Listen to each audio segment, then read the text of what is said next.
Music and Booze with Mo is co-produced and distributed by Nitty Grits, the media division of the National Food and Beverage Foundation, changing the world one taste at a time.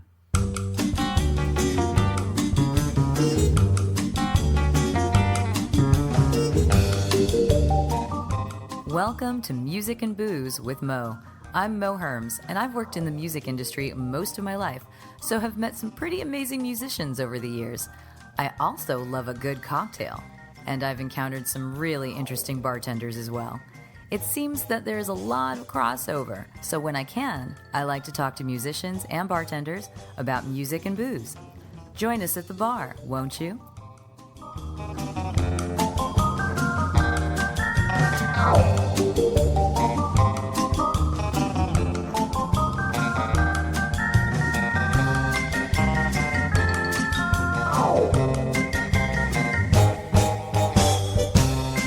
Music and Booze with Mo is brought to you by The Mermaid, a cozy neighborhood bar with an aquatic flair in the Little Tokyo area of downtown LA. Open 7 days a week, featuring tropical cocktails and snacks, The Mermaid also has a daily happy hour from 5 to 8 p.m. Follow The Mermaid on Instagram at TheMermaidLA to hear about upcoming events and check them out at themermaidla.com. Head to 428 East 2nd Street, Los Angeles, for a drink.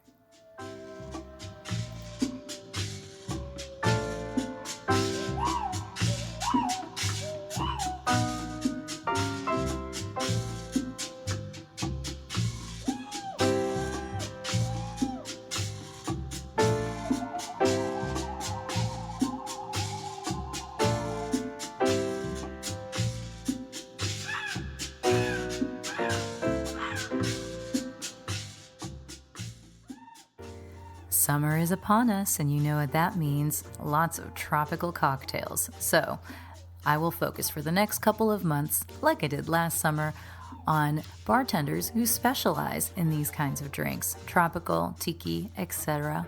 What's the etc.? Well, we'll find out over the course of the next couple of months. It's Mo's Tropical Summer, so get ready for an exotic getaway of the cocktail variety via the Music and Booze with Mo podcast.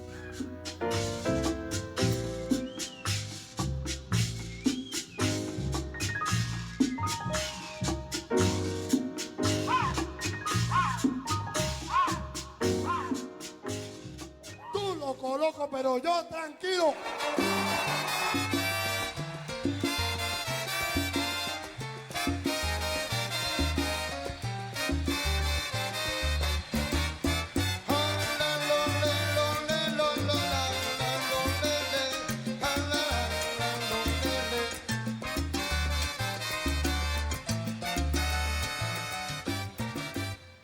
Today we talk to Roberto Berdecia. We are bringing you the islands, the island of Puerto Rico.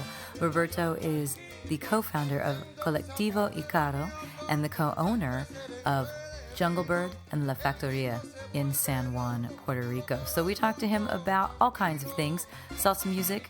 We talked about rum. We talked a lot about rum. We talked about making your way on the island and how you have to work with what you have. We had a really lovely chat, so let's sit down and take a listen.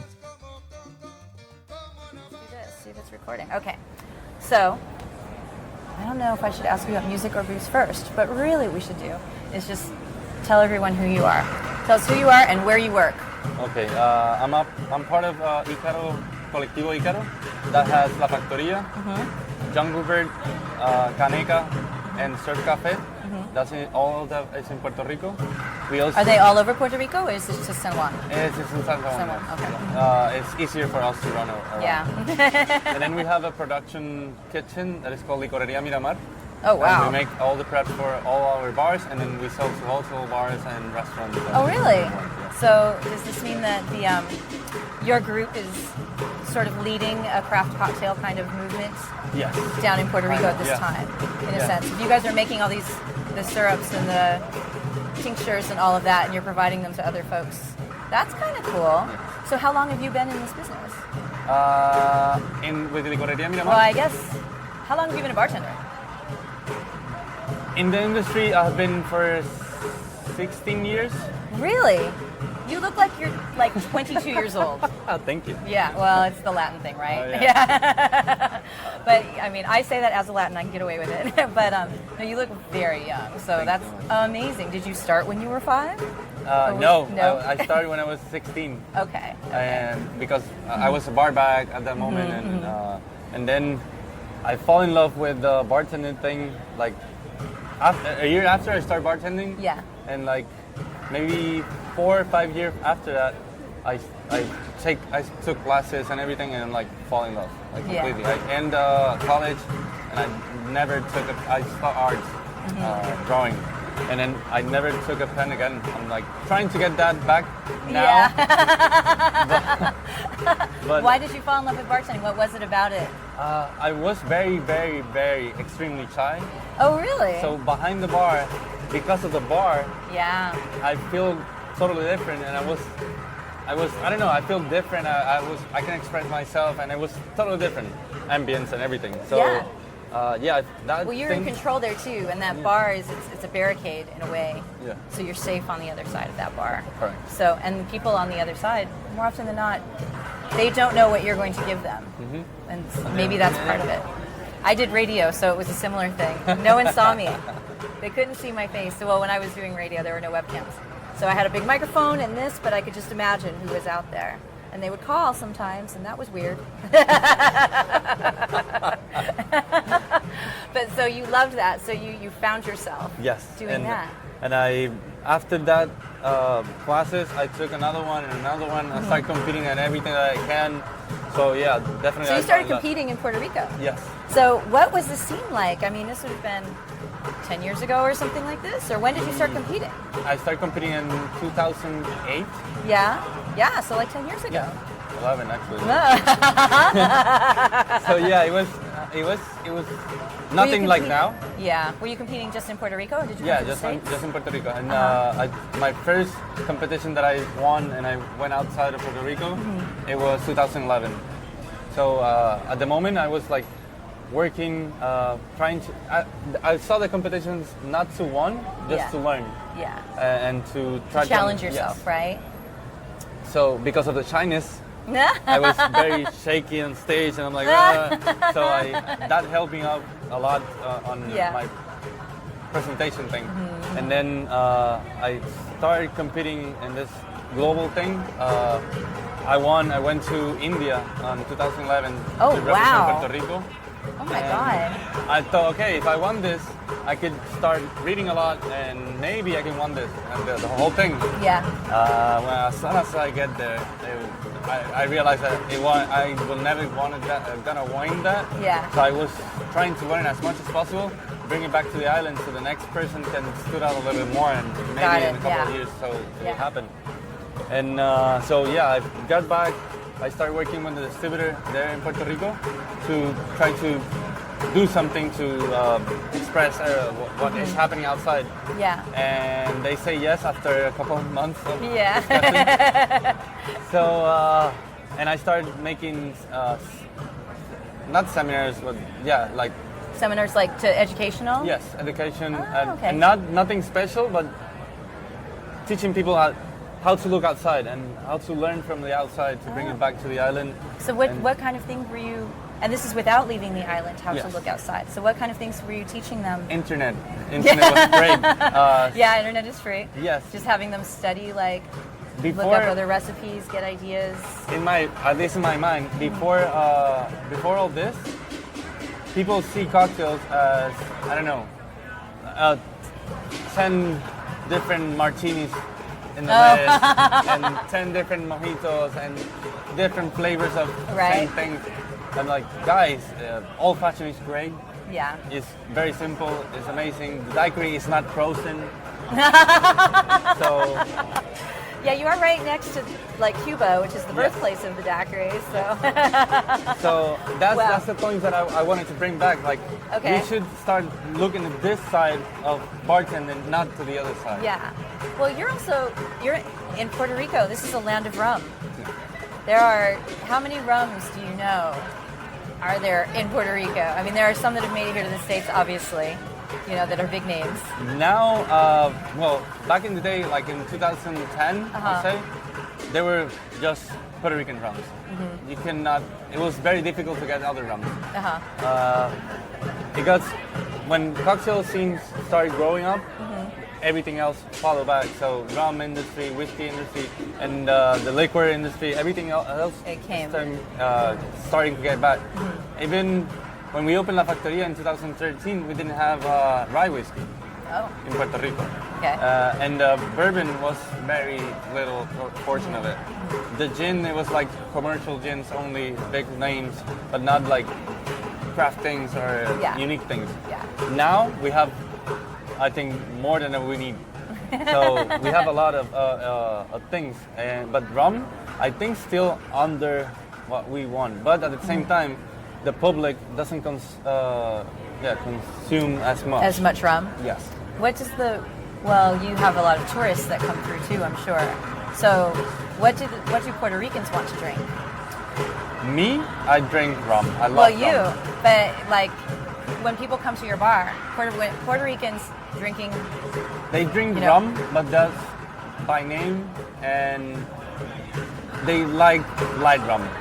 Now it's starting to change a little bit, and people are asking, instead of asking for a Don Q Cristal, they're asking for a Don Q Añejo or Gold or something more. So starting to kind of learn and appreciate. So like there are other brands that are coming in, like Foursquare. They just came in like I don't know, like maybe in January this year.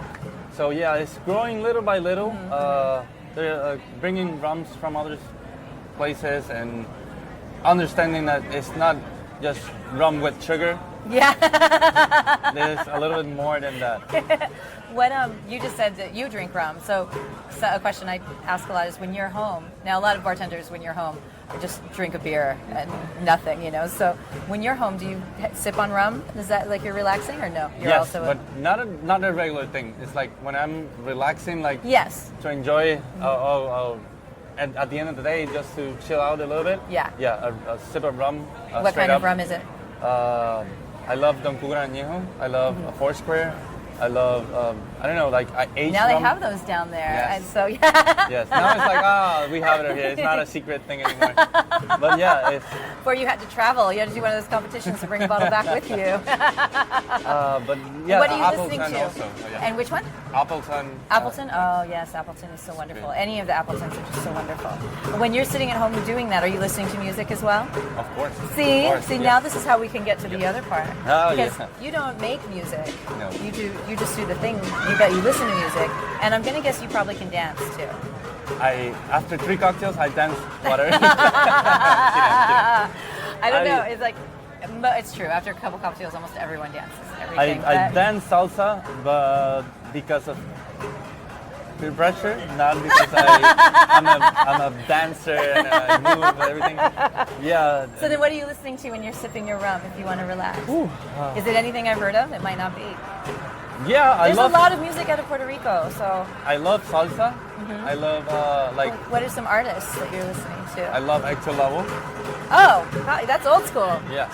Oh, that's salsa for me. I agree. The new salsa is totally different, and wasn't there a movie about him? Yes, Lavoe? with Mark Anthony. Did Mark Anthony do that? Was that the Mark Anthony Jennifer Lopez one? Yeah. But I know that he's Encante. Yes, I know that he was a huge fan of Hector Lavoe. Yes. So, that's nice. That's good stuff.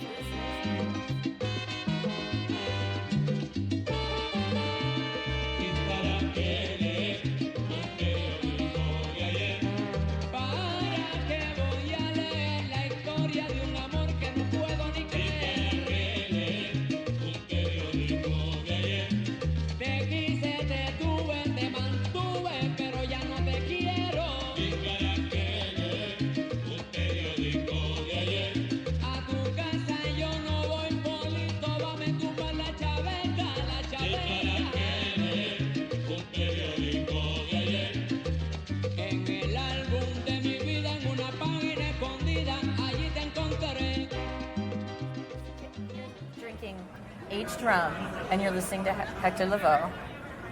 So you are you're like a 60-year-old man trapped in like a 20-something looking body. I'm not complaining. It's kind of funny. No, tell Awesome. me some more, because this is the salsa I know. Like Okay. the modern salsa, it's fine. It's out there. It's fun. I'm not dissing any of that because it's always fun. But I love that. I feel like that heyday was like the 50s, 60s. So kind of the New Yorican stuff. I love the New Yorican stuff. It's so fun. That is salsa So for us. Like, there's a bunch. I don't know. I'm not saying that the new salsa is bad, It's but just it's different. different. It's different, And exactly. I love the salsa from that days. Like that era. Yeah, it's great for me. I think it's a difference too between it and sounds. the boleros they play. That's like Oh, yeah. You just got all sexy eye. the older stuff just feels more organic, I think. I think you can visualize more in your mind with the band playing and just the smoke in the air and all. And I think that at the end, back that days, they don't expect it to be superstars. That's true. They just have to expected make just to music. sing and do whatever they want to do and sing, but they become superstars. And they didn't know that. They didn't realize that was going to happen. Now, I think it's totally the opposite. They expect it to be a superstar. They don't get there, and it's different. It's different. So for me, it's that organic part that you were saying about is like make salsa that days like unique. Yeah. And yeah, there's a couple. There's a Cuban band. I don't remember. I'm very bad with. I told you this. I'm very bad at remembering the names of the band. That just means I'm going to make you sing. Yeah. Oh, yeah.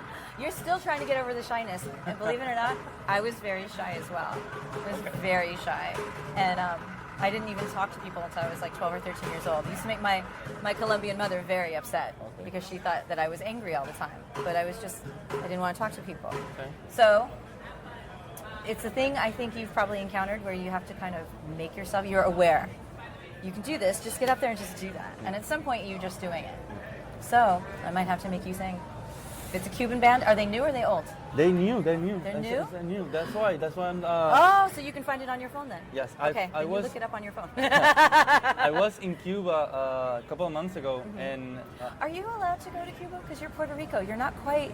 now, You're American, with but Obama, you're not American. With Obama, Oh, so you're still under administration, the same. That's when I went to Yes. Havana was the same. It was when Obama was president. We could just... Yes, but now they changed it a little bit.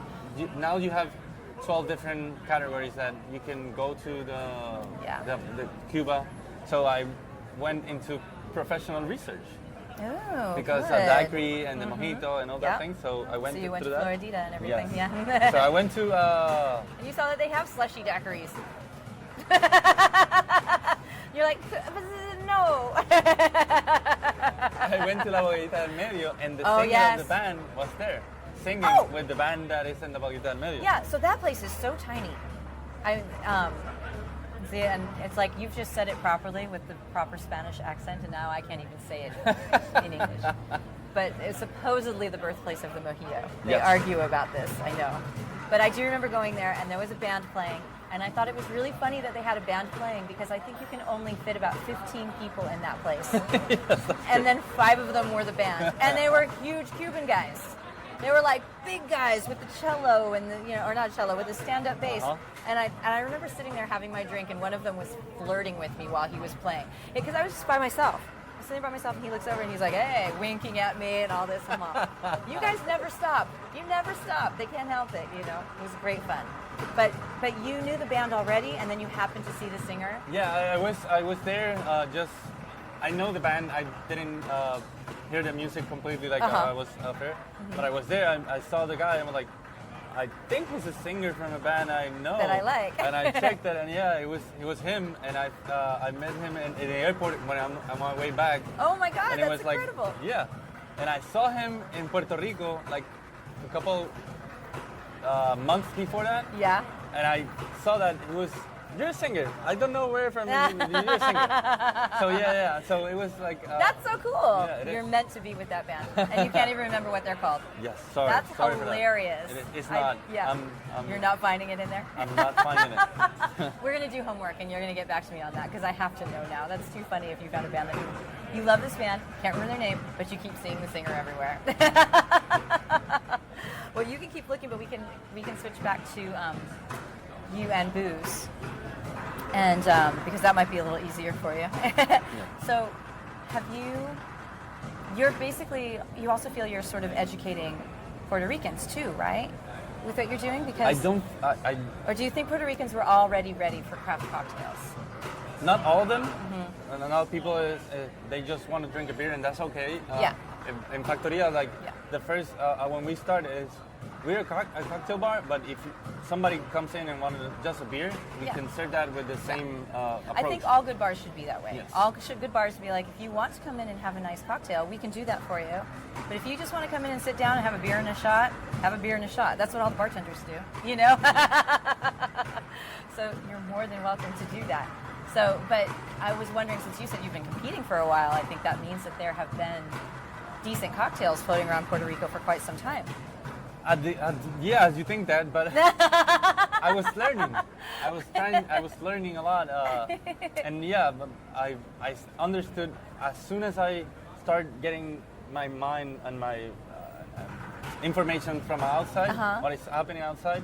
I stopped using things like, I don't know, grenadine and blue curacao and all those things. Yes, making my own.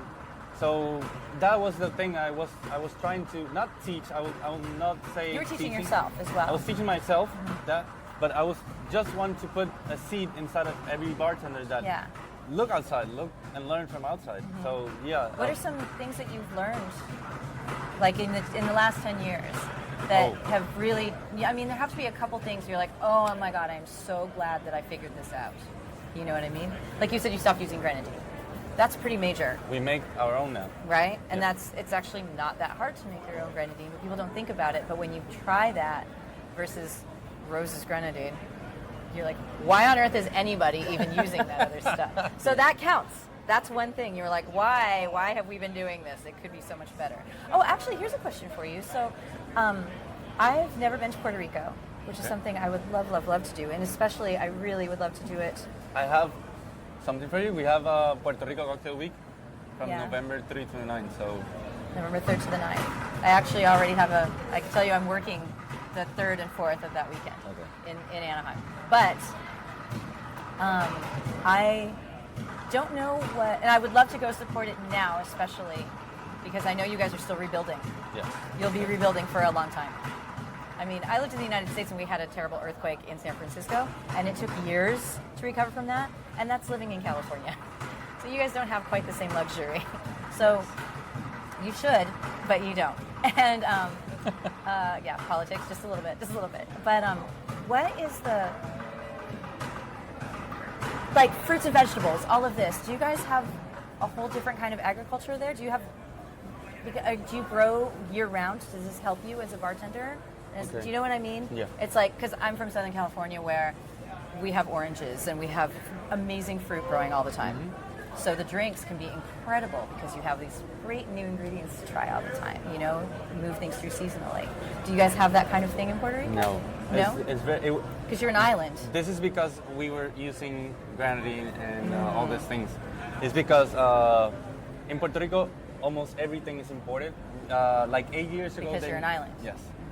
Like 8 years ago, they make a study, and like 8 or 9 years ago, they make a study on that, and they say that we're just producing 3% of what we consume. Oh my God. They say if we something happened to us and we don't have communication with any. You mean like something that happened like a year ago? Yeah. Something like that, Yeah. So like hurricanes and things. we just have supplies for 2 weeks. Then this is including cans, dog food, everything. And is this just because it's sort of the way it's been set up as a territory? Yes. Yeah. The Jones Act, we have to put everything through there. And also the agriculture part of Puerto Rico was just blacked out because when back in the, 60s and 70s and 80s, people that has a big agriculture thing going on in Puerto Rico, they send their kids to the college to study, doctor, lawyers. Yeah. I don't want you to... Everybody moved to New York. And then we don't have that agriculture back. So now, well, not now, like, 5 or 6 years ago, they starting to, little by little, new agriculture parts are growing and growing. Got it. So that makes us, now I can source lime now I can source mint. In Puerto Rico, La Factoria is huge and it consumes a lot. So we consume, I don't know, like maybe 15 cases of lime for a week, every week. Wow. So none of the agriculture in Puerto Rico can supply that. So we were always bringing some from outside. Now the agricultural part is there. So now we can use the lime, the fresh ingredients. That's kind of insane to think about because you would think that. And it's expensive also. I'm sure, yeah. Because I mean, anyone who's not been to Puerto Rico, think of it as Hawaii. All right, Hawaii goes through similar issues in their estate, but everything has to be imported to them as well. They do have a lot of things there, so that's very challenging, especially considering, you know, you're Puerto Rico. People want to go there and have mojitos and daiquiris. That's what they expect. And if you don't have limes on the island, that's going to be an expensive drink. Yes. So that I can see how that would be challenging. But that makes me think that you guys should have some really amazing stirred cocktails. Yes. Yes. I know. Yeah. Because you still have to import some of that booze. Yeah. So what kind of like rum old fashions do you guys have? You know what I mean? That seems like a logical step to do that sort of thing. One of the best selling cocktail in La Factoria is a lavender mule. Lavender mule? Yes. It's we make a lavender syrup. We deconstructed the ginger beer, make a lavender syrup, a ginger tea, and lime juice. Mix it together with vodka, and it's very good. Wow. So and it's a vodka drink. Yes. Well, but it works with rum and tequila also. Oh, I'm sure. And mules, you can swap out the booze. If you've got that base right, swap it all out. Oh, that's pretty cool. And the second best, the second best seller is an old fashioned. And that was was the first two cocktails on the list when we opened. The old fashioned is Don Cugra Añejo, the dry spices syrup, and the blend of bitters that we make. Wow. And it's beautiful. Amazing. That sounds incredible. It is very good. So I'll go back to the music side of things. So what music are you playing in the bars? You know, this is for me. I love music. Yeah. I'm always wanting to hear something. Even for sleeping, if I'm quiet down, I cannot sleep because I don't hear anything. So I put music like in the background. In the background. Not like just in the background. But so you're very good at mood music then. Yes. You want party music? You want sleepy music? It sounds like you've got it dialed in. So Factoria, with my other partner Pablo, he runs the music side of La Factoria, and he has been in the industry of music for years and years, like 20 years now. So you've learned from him a little bit. I learned that. I know this, but he put it to the next level. Like the music in La Factoria, everybody, they're really like talking about the cocktails. At some point, the cocktails it was forgetting like. Because they like the music? Yeah, look at the music, I love this song. So yeah, the music became like a big thing in La Factoria. And it grew up very, very fast, the music, and we have a live band on... I was going to say, do you have dancing and live... Okay, so you guys are full on. Yes, we have a band, it's called La 51, and it's... This is a Puerto Rican band or just a neighborhood? It's La Factoria band, actually. Oh, wow. We found this... That's cool. Pablo knows a lot of people. Yeah. So we found Tempo Alomar. He played the timbales with Hector Lavoe and all those people. Oh, so you were really into meeting him. as a young kid. Yeah. So now he's like the director of the band. Oh, that's and he bring in people that was playing with him through all those years. He brought in for a couple of months Hector Lavoe, not Hector, that would be not. I know, I was going to say. Roberto Roena. Oh, wow. Playing with them, it was great. It is great every day, like every weekend. Like they playing Sundays and Mondays, and they're on point. Incredible. It is amazing. So you're like, I'm making drinks. We've got the best band ever playing while I'm there. That's incredible. So is it music? Is there music every night? Yes. We have playlists, but they play live on just Sundays and Mondays. Why Sundays and Mondays? Because that's the beginning of the week. Yes, but it's nothing happening around. So really? No, so people not that will much. Go out. Not that much. Usually Mondays there are a lot of restaurants and bars closed, so we wanted to set up and do something different. So that's it. So if you had your own bar, because I know you get to run these, but if you had your own bar, tell me your fantasy bar. No, nothing's holding you back. You can have whatever booze in there. It just happens to be there. All of this stuff. What kind of bar would you have? I will go crazy nuts. I would do something totally different. I don't know. I mean, would you have a quiet little bar? Would you have like a crazy dance bar? Would you just No, want to Factoria have a is little a restaurant? Factoria Well, is it a is a crazy crazy high dance volume bar. bar. But what do you want? No, I wouldn't. We never thought that Factoria would be a crazy. A crazy. Never. We thought it would be like a And quiet. that's what it became.